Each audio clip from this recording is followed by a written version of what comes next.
Hi everyone, I'm Leonora Mariel. Welcome to this video.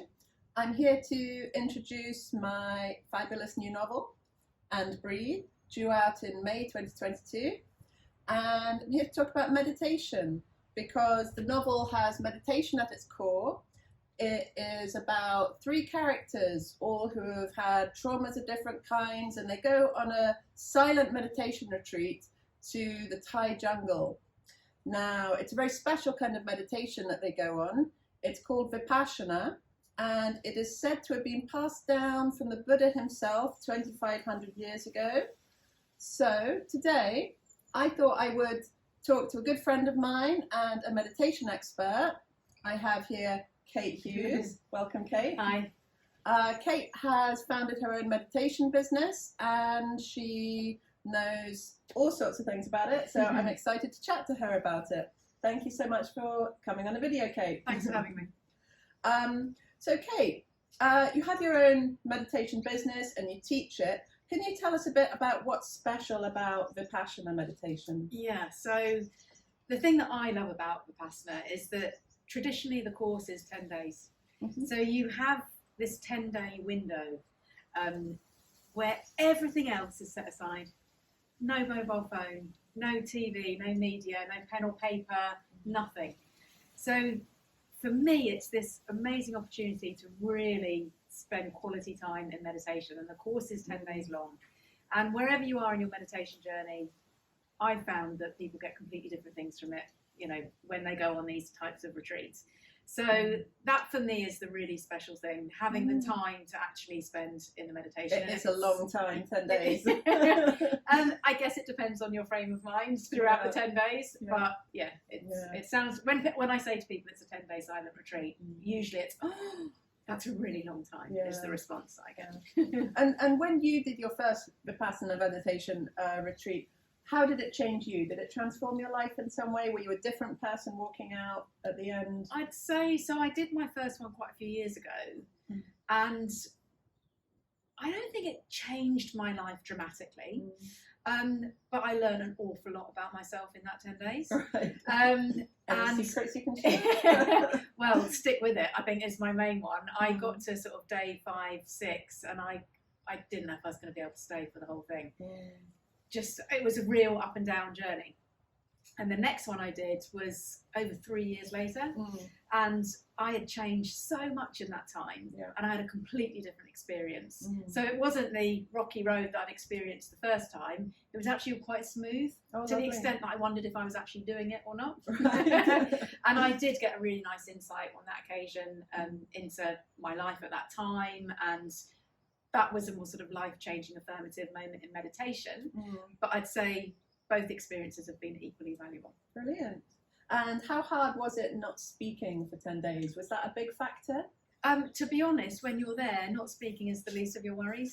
Right. So, yeah, I mean, I thought when I first went that my big challenge was going to be sitting, because you're sitting in a meditation hall 10, 12 hours a day. Actually, my big challenge was not falling asleep. Right. And talking, I mean, once you've started not talking, it's very easy not to talk. And you sort of realise at the end when you're allowed to start talking again how much energy it takes to converse with people. Not just the actual talking, but listening and responding appropriately, and facial expressions and all this sort of thing. So the talking is taken away, so that all that side of life is taken away as well. So you are just with yourself. Yeah, just with your head, and your heart. Yeah, exactly. And your body. So most people I speak to who have done the course don't say that not talking is a problem. Okay. A slightly more general question. The world seems to be getting crazier, more intense every year. How can people use meditation to cope with that? Yeah, so it's a great question. And with the work that I do, a lot of people come to me because they've got stress-related anxiety, illness, and that's my journey that I've been on too. So meditation and mindfulness and breath work can really, really transform you. I mean, I had a complete meltdown due to stress. And it's mindfulness and meditation that have got me back to where I am now and running my own business and teaching other people. So it really can be a lifesaver. So if you're in a very dark place, it can really just carry you back. Absolutely, absolutely. Yeah. It's an inspiring message. Thank you.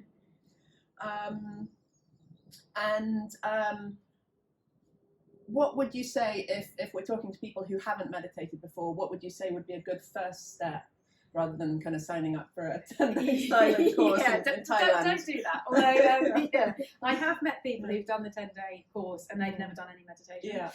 But I wouldn't necessarily advise doing that. I'd say the best way to start, and it's going to maybe sound a bit crass, is just to start. You know, we've got so many ways in now, whether you choose an app or, you know, whatever it might be. I've got free meditations on my website, drop-in classes, anything like that. Just start. Just take a first step somewhere. Yeah. No, I think that's great advice. Lovely. And a little bit of promotion for the book here. So Kate was a beta reader for the novel and was very kind enough to say all sorts of nice things about it. It's also recently been called enthralling, grippingly intense. Very happy about that. Kate, could you tell us what your favourite bit was, and hopefully don't say the ending to give it away. It's a weird one because I didn't know what to expect from the book, and the moment I started reading it, it was a page turner. So you know, I was in straight. I was instantly hooked in.